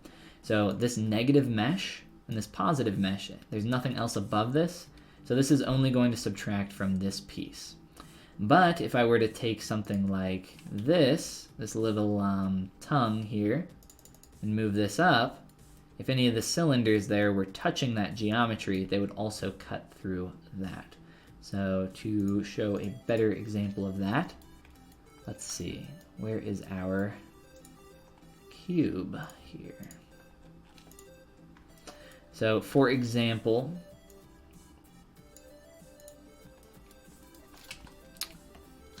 take this cube and move it up here, and now it's covering up a large chunk of that back part of the shoe.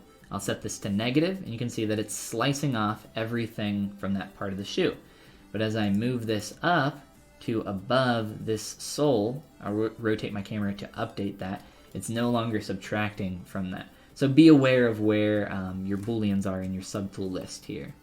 And as we move that up again, you can see the less we cover. And if I put that at the very top, it's no longer kind of subtracting from anything, or if I move that down one, it's only subtracting from that piece. I think you guys get it though. So anything above that, it will subtract from. So cool, so that's how we could go about creating those negative little shapes. It looks like these could be like a little bit thicker. So if we wanted to very quickly do that, maybe we could use a deformation inflate, just because based on what I'm seeing, the hole is maybe a little bit smaller. Kind of hard to tell from the image there. We can maybe just inflate that ever so slightly. We'll say that's good enough. But let's look at how we would go about creating our shoelaces next. Let's take a look at that.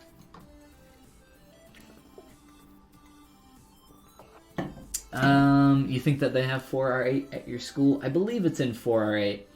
I think look up ZBrush ZModeler tool, and I'm gonna guess that some of the tutorials that you'll see for it will be with that most recent version for when it came out. I think it's 4R8, but I'm not exactly positive on that. Maybe just double check. But yeah, the laces. So the laces, for shoelaces, I often just use the Curve Tube Snap Brush. It's an awesome little tool. You can use it for a variety of different stuff, including stitching. It's what we used down here to create this little geometry, this little kind of connective piece down here. But for shoelaces are a little crazy. So for something like this, because the laces aren't even sticking up out here, they kind of just end this spot. Let's just look at how we would do a couple of these little segments.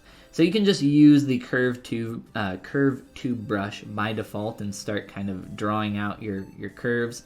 But the curve tube snap brush will snap to your geometry, so you might want to use a different brush. What I like to do for stuff like this is go into my curve or stroke menu and go under curve and turn on as line.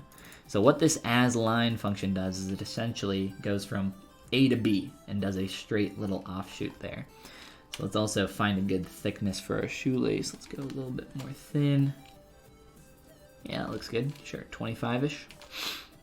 And we'll just click from point to point here and drag that out. So that's not, it's not exactly where I want. So maybe it's not going to be perfect on the first try, but you can click to select that and start like rotating that around and adjusting and merging that and everything else. So we're getting into a situation where this like wraps around here and then it wraps around here and all this different stuff. So it's a little hard to kind of manipulate all this at once. But what we can do here, if I were to be, creating a tube of geometry here that's a little bit, this is a pretty complex kind of form that come on, snap. So it's a little bit tough to kind of get it to do exactly what you want, right? So I would probably manipulate the geometry manually or use some kind of bend curve deformer that we looked at earlier to start kind of wrapping and curving that around. But typically, I find it to be quite a bit easier. We'll go back to our as line function and do one lace at a time.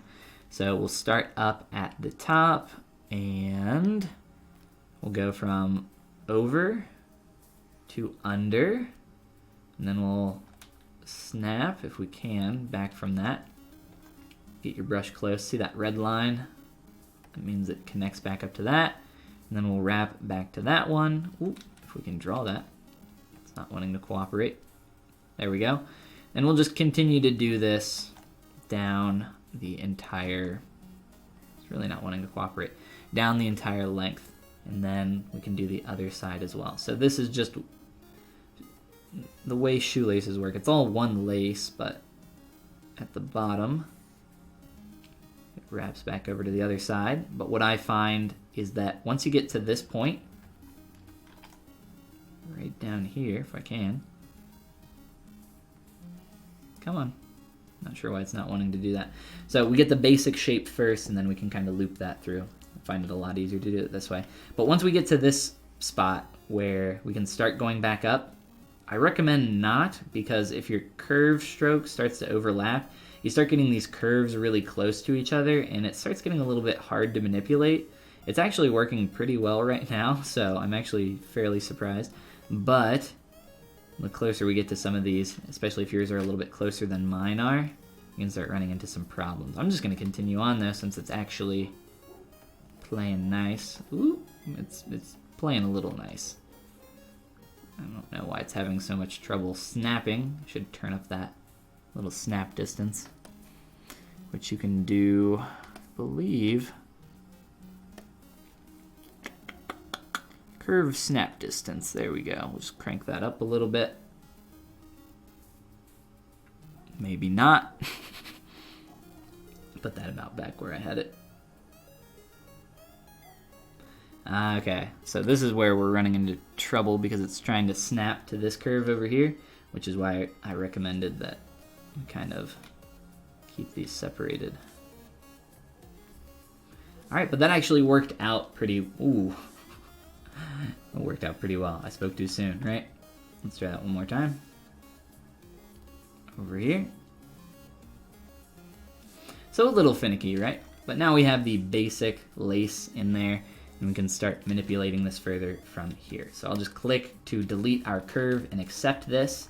And what I would probably do from here is take the time to take this geometry and delete some of the excess edge loops in here that are just a little too crazy. It's just a little bit too dense. Another thing that you could do very quickly is just, ooh, looks like we got some kind of floater out there.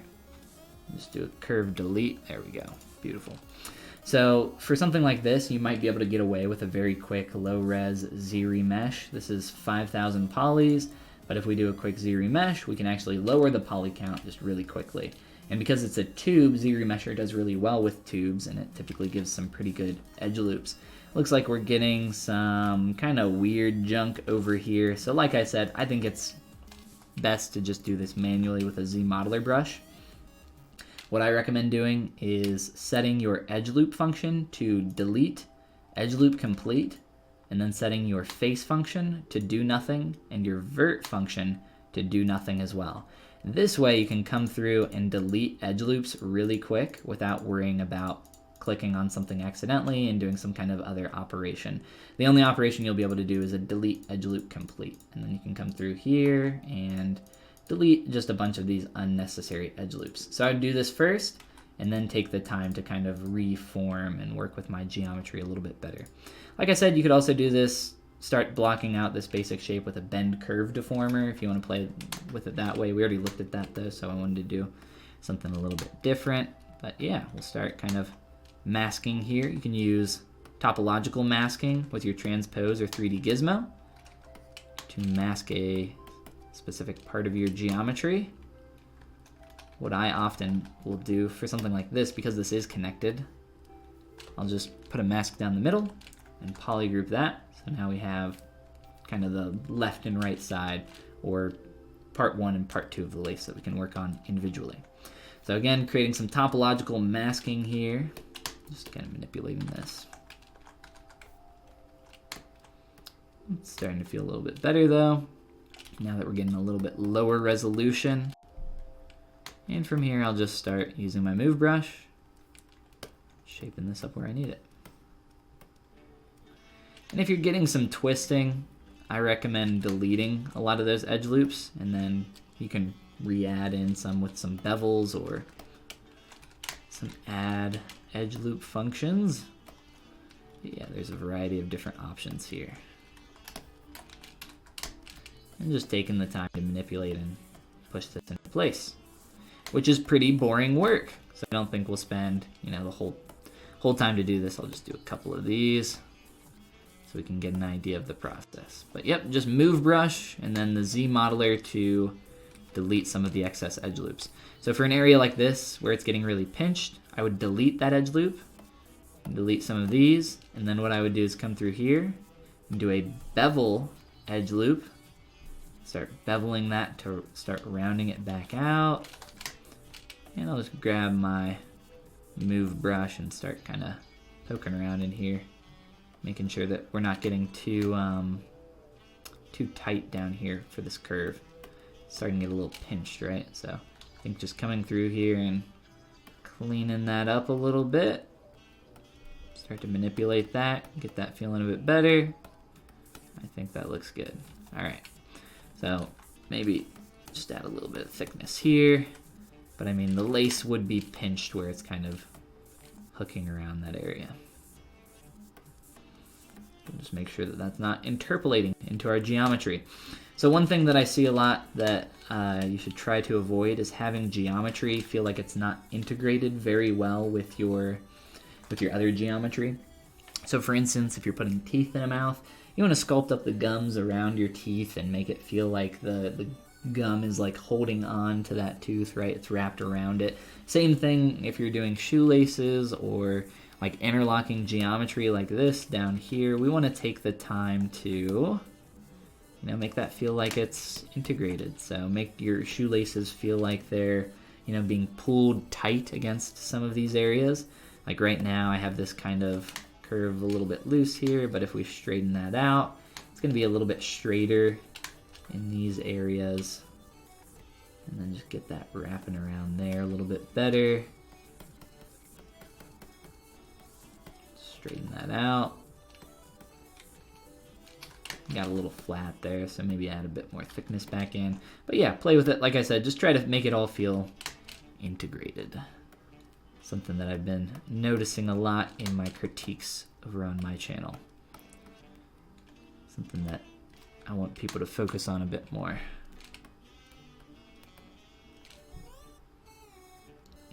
All right. So I'm just using my move brush. You could use your 3D gizmo with rotation if you want to twist this in. We could probably even do something like this and just like pull it all in at once, maybe a little bit. Which worked pretty well.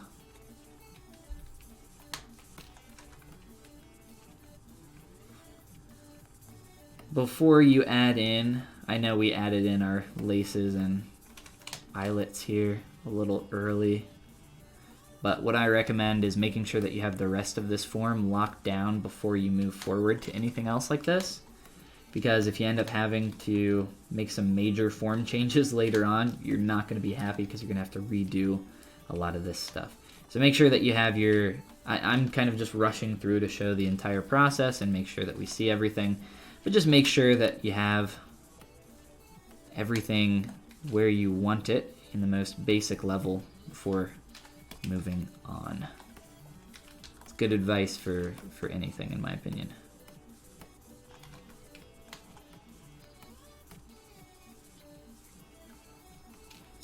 All right, and then for here, this kind of lip, this lip pulls up, and then the stitching. Now, I don't have an alpha that's going to match this stitch pattern exactly, so I would probably find the time, or take the time to find a pattern similar to create that, or just make one very quickly in Photoshop.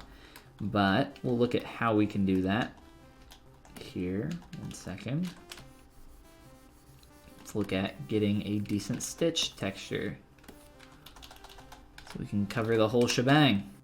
And I think that'll be one of the last things that we look at here. So, stitching. I'm going to use just the standard brush with drag dots and an alpha. And for the alpha, let's just use, here, this is kind of a stitch-like texture. It's not the exact thing that we want, but I think this will get the point across. Let's see what we get here. So I am using Lazy Mouse with, again, the standard brush, drag dots, and a brush alpha selected. You could use any brush. I'm just using the standard brush to do this. But let's see.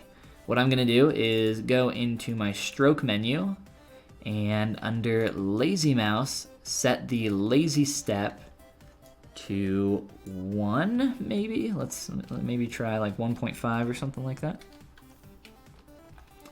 And I'm gonna grab just a small section of our shoe so that I can really up-res this really quick.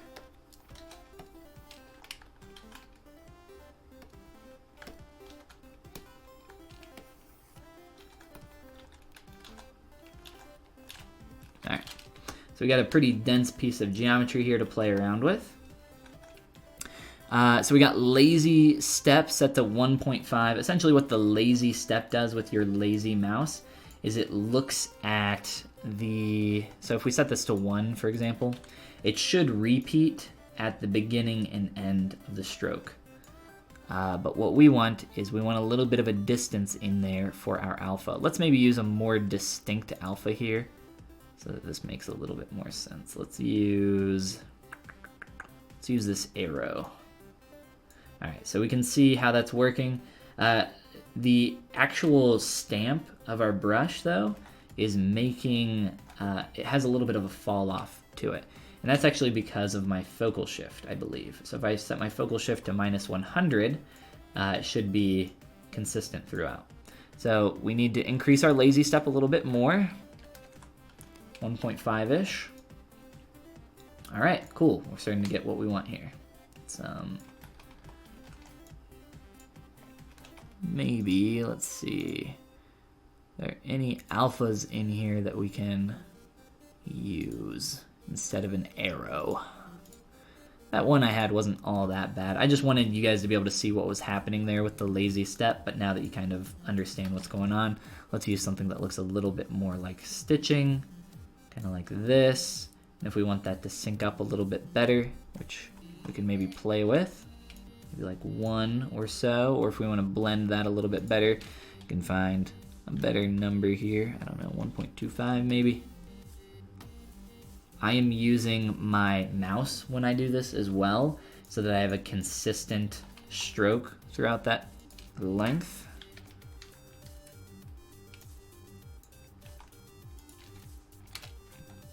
.4-ish, sure.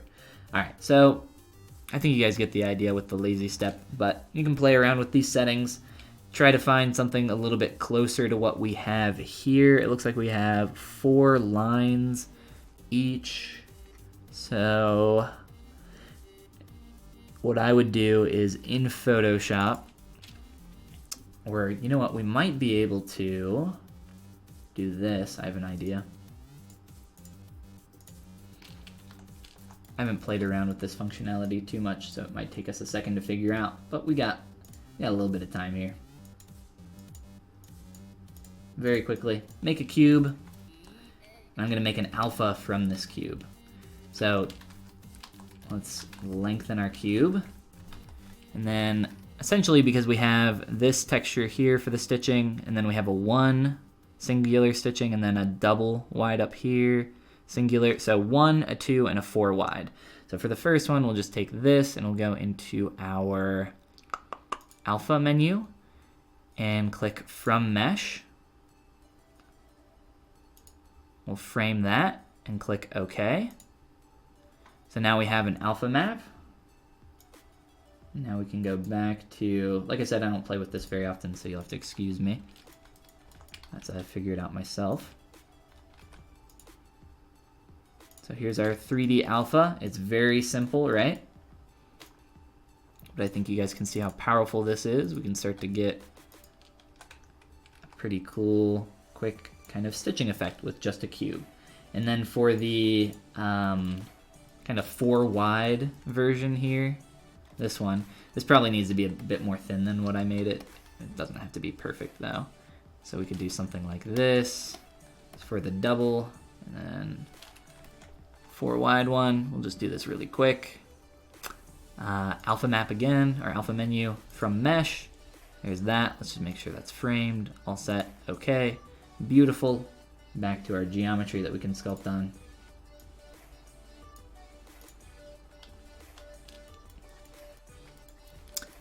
And oh, grab our new alpha. Cool. We'll probably have to play around and experiment with the spacing, scale, size, but you can get a little bit more specific with your shape if you want to round those and get a little bit of a better alpha. You could also make a VDM brush. You could also use physical geometry, which is what I like to do a lot of the time. These stitches are so small, though. I think this would be the better route. But yeah, I hope that you guys learned some new stuff tonight, maybe. We've kind of looked at a lot here very quickly. But I tried to cover a lot of the variety of different tools and processes for a lot of the important steps as we went through here, such as just kind of blocking out the basic shape, slicing up to create the major forms, really using the Spotlight tool to like figure out your silhouette and shapes that you're going for here, using extractions for stuff like the sole, using some cool curve functionality to create the little separation here, live booleans. What else did we look at? IMM brushes, curve brushes, the ZModeler brush. I mean, we looked at a lot today. We did. But yeah, that's really what it's all about, though, is just kind of finding the tool that works best for you for each job. I'll leave you guys with, again, if you're trying to create clothing or anything like that, I think finding just like a shopping website, they typically, like I said at the beginning of the stream, they have some high resolution images that you can pull from, get a lot of different reference views, throw them in like Photoshop and make like a reference board for yourself. What I did was I used the Spotlight tool, but I would probably make like a reference board so I can look at these a little bit bigger than just having these images to manipulate on my screen. It's a little bit hard to kind of control them quickly, whereas in Photoshop you can zoom in pretty quick, and it's a great reference tool. Or there's Pure Ref and all that stuff. But yeah, I think that'll be a good place to cut it. Again, you guys have a fantastic rest of your night, and I hope to see you next Tuesday, either here at 6 p.m. EST or over on my Twitch channel at noon EST. I will see you all next time, guys. Thank you. Yes, all right. You guys have a great night. I will see you next time. All right, bye now.